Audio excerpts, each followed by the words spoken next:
We can't know for sure. That's the first thing to say. There's no fossil record of a dream. No ancient skeleton with a thought bubble etched in the stone beside it. It's a question that slips through the fingers of science. We can't dig it up or put it in a lab, but that doesn't mean we can't get close. We can circle the question. We can look at the evidence we do have. We can look at evolution. We can look at the brain. We can look at the world that first human lived in. And from all that, we can build a picture. We can make a very good guess. So, what did the first human dream about? To start, we have to ask what a dream even is. Today, we know a lot about the mechanics of it. It's tied to a specific stage of sleep, REM sleep, where our brains become highly active, almost as active as when we're awake. Our eyes dart back and forth behind our eyelids. Our bodies are paralyzed, thankfully, so we don't act out the wild scenarios playing in our heads. Scientists have a few big ideas about why we dream. One is memory consolidation. The brain takes the messy pile of experiences from the day and sorts through it. It's like cleaning up your desktop. It strengthens important memories, connects new information to old information, and discards the junk. A dream might be the conscious echo of that process. You dream about the conversation you had, the path you walked, the tool you tried to make. Your brain is filing it away for later. Another big idea is threat simulation. Third, this is a powerful one from an evolutionary perspective. The world has always been a dangerous place, and for our ancestors, it was incredibly so. The threat simulation theory says that dreams are a safe place to practice for the worst-case scenarios.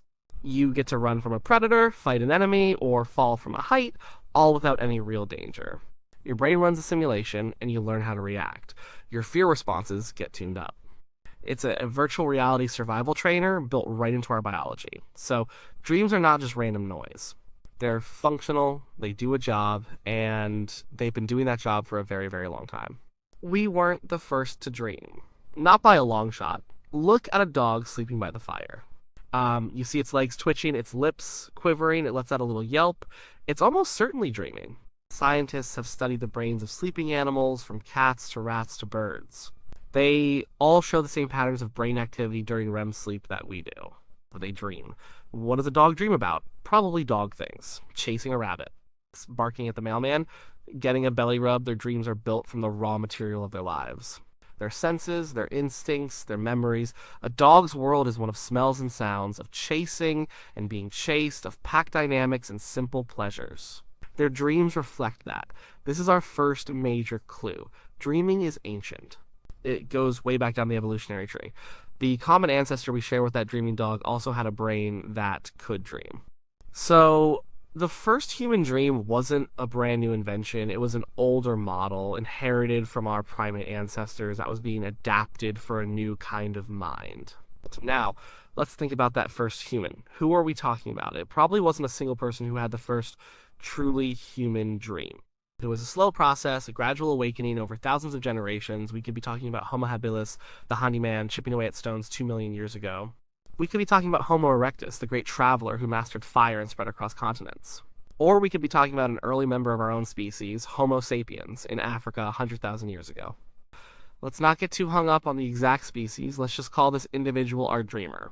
What was their world like? What was the raw material of their life? Forget cities, forget farms, forget writing, forget calendars. Forget everything you know about the modern world. Our dreamer's world was small and immediate.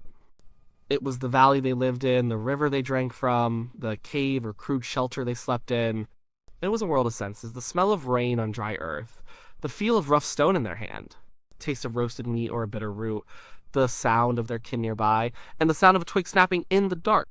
Life was hard. It was a constant struggle for survival. The two biggest jobs were finding food and not becoming food. Finding food meant hunting, scavenging, gathering. It meant knowing the land. Knowing which plants were safe to eat and which were poison. Knowing where the herds of deer or antelope would pass.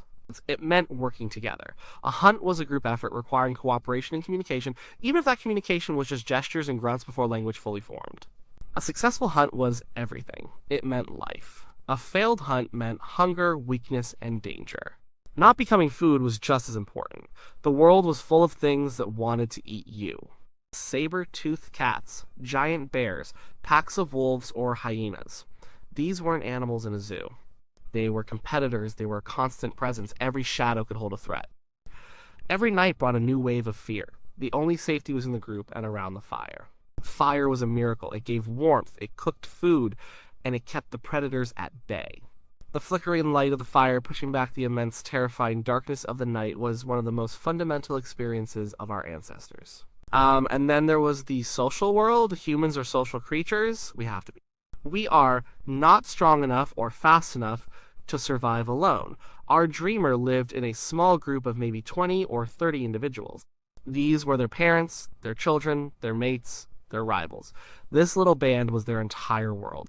There would be cooperation, grooming, sharing food, caring for the young. There would be conflict. Squabbles over resources, competition for mates, struggles for dominance.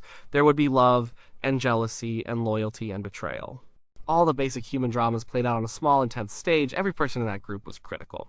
Their faces, their smells, their moods, these were the most important data points in our dreamer's world.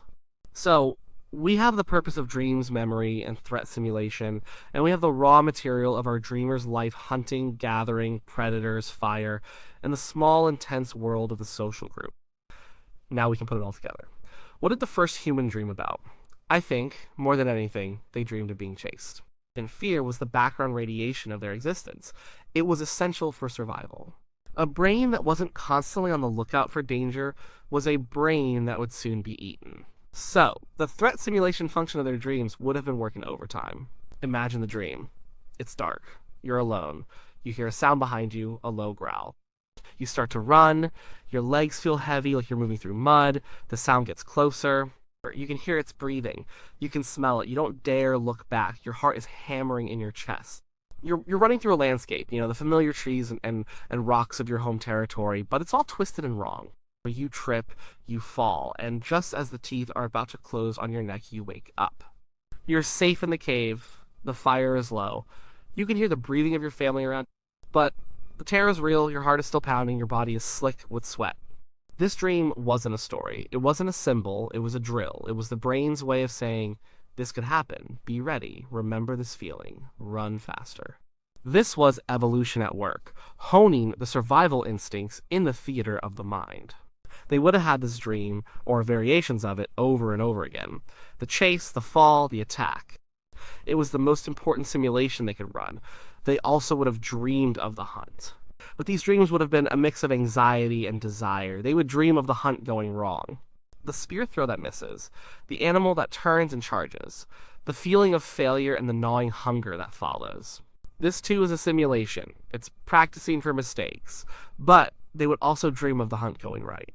The perfect throw, the successful kill, the pride of bringing food back to the group. The taste of meat. This is the other side of dreaming, a kind of simple wish fulfillment. The brain isn't just simulating threats, it's also reinforcing successful behaviors. It's replaying the good moments, strengthening the neural pathways that lead to reward. A hungry person dreams of food. A cold person dreams of warmth. Our dreamer, living on the edge of starvation, would have had powerful, vivid dreams of a full belly. And their dreams would have been filled with animals, not as characters in a fable, but as real forces of nature. The bison, a mountain of meat and power. The mammoth, a walking hill. The lion, a terrifying engine of death. The snake, a silent threat in the grass. These animals were their food, their competitors, their gods, and their demons. In dreams, the lines would blur. A man might have the strength of a bear. A lion might speak.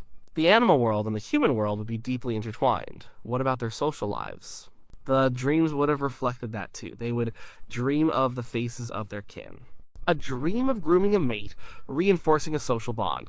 A dream of fighting with a rival, processing a conflict from the day. A dream of a lost child, a parent's deepest fear. These dreams would be the brain's way of navigating the complex web of relationships that was essential for survival. Who to trust, who to fear, who to help. Social mapping is a complicated cognitive task, and dreams would have been a place to sort it all out. So in the beginning, the dreams were probably very direct, very sensory. They were about the core elements of life. Running, hunting, eating, fighting, mating. They were built from the day's memories and the deep instinctual fears and desires of the species. They were practical. They were a tool for survival. But then, something started to change. The human brain was growing. It was developing new capacities. The frontal lobes were expanding. This is the part of the brain responsible for planning, for abstract thought, for language. And as the brain changed, dreams must have changed too. This is where we get to the really human part. The leap from a dream being just a simulation to a dream being a story, the key ingredient was probably language. We don't know exactly when complex language emerged, but as it did, it changed everything. Language allows us to name things, to categorize them, to talk about things that aren't right in front of us. We can talk about yesterday, we can talk about tomorrow, we can talk about a place over the mountain, and we can share our thoughts with others. Imagine the first time a human woke up from a terrifying nightmare and was able to tell someone about it. Before language, the dream was a private experience, a rush of feelings and images that faded with the morning light. It was real, then it was gone. But with language, the dream could be captured. It could be shared. I dreamed the lion came into the cave. It had your face. Suddenly, the dream is no longer just a personal memory replay. It's a shared event. It becomes a story. And stories have power. The group can talk about the dream. What does it mean? Was it a warning? A message from a spirit? The dream world starts to become a place of significance, a second reality. This is a massive step. The dream is now a source of information, of culture. A shared nightmare about a lion can lead the group to be more careful, to build up the fire at night. A dream of a successful hunt in a new valley could inspire an exploration. The inner world of the mind starts to directly shape the outer world of the group. And as thinking became more abstract, the content of dreams likely did too. A dream of a bison might not just be about hunting a bison. The bison could start to represent something else. Strength, abundance, the spirit of the herd. This is the beginning of symbolic thought. The mind is learning to let one thing stand for another. This is the root of all art, all religion, all myth. This is where we might see the first truly bizarre dreams, the kind of strange, illogical narratives we experience today. The dreams where you can fly, dreams where the dead come back and speak to you. Imagine the impact of dreaming of a dead ancestor. In a world without a scientific explanation for death, this experience would be profound. Your grandfather, who you saw buried, just spoke to you in a dream. He seemed as real as he ever was. The conclusion is almost inescapable. He isn't truly gone. He exists in another world, a spirit world. And that world can be visited in dreams. This could be the birth of the supernatural. The origin of belief in a spirit world, in ghosts, in gods, dreams become the portal to this other reality. The person in the group who dreams most vividly, who can remember their dreams and tell them as powerful stories, becomes a special figure. A shaman, a mystic. Their dreams aren't just dreams, they are visions. They are guidance for the tribe. So, the first human dream was probably simple, a chase, a hunt, a meal. But the first dream that mattered to anyone other than the dreamer. That dream was a story. It was a nightmare shared around the fire, making the shadows seem a little deeper. It was a vision that led the tribe. It was a comforting visit from a loved one who was gone. This evolution of the dream mirrors the evolution of the human mind. It started as a basic biological tool for survival, something we shared with many other animals. It was rooted in the concrete, sensory world of here and now, running from teeth, finding food. But as the human mind became more complex, capable of language and abstract thought, the dream became something more. It became a canvas for our growing imagination. It became a place where we could process not just the fears of the body, but the anxieties of the mind. It became a source of creativity, of spirituality, of culture. We can see a hint of this in the earliest art. Look at the cave paintings at Lascaux or Chauvet. Yes, they show animals from the hunt, bison, horses, deer. They're beautiful, realistic depictions of the world they saw. But there are also strange figures. A man with the head of a bird. Creatures that are half human, half animal. Where did these images come from? Some scholars believe they came from dreams, or from shamanic trances, which are a kind of waking dream. In the darkness of the cave, by the flickering light of a tallow lamp, they painted the images from their inner world. They weren't just painting what they saw with their eyes, they were painting what they saw in their minds. They were painting their dreams. The cave wall became a permanent record of the fleeting dream world. So the answer to the question is a story of evolution. The very first dream in our lineage was probably had by a small furry primate-like creature millions of years ago. And it was probably a simple flash of an image, a feeling, the taste of a fruit, the fear of a snake. The first dream of a hominid, an early human ancestor, was more complex.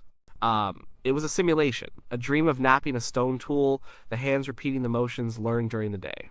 A dream of being chased by a predator, the heart pounding with a fear that sharpened the senses for the waking world. But the first truly human dream, the kind of dream that would be recognizable to us today in its strangeness and its power. That dream was probably about something impossible. It was a dream of flying over the savannah. It was a dream of talking to a mountain. It was a dream of a dead mother, her face clear as day, offering a piece of advice. And the most important thing about that dream wasn't the dream itself. It was what happened the next morning.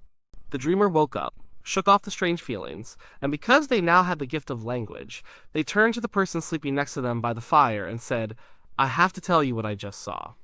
That was the moment. The moment a private biological process became a shared cultural cornerstone. The moment the dream stopped being just about survival and started being about meaning. The first human dream was probably about fear, but the dreams that followed gave us art, and gods, and stories. They took the raw, brutal reality of their world and transformed it into the limitless landscape of the human imagination. They dreamed of what they knew, and in doing so, they began to imagine everything they could become.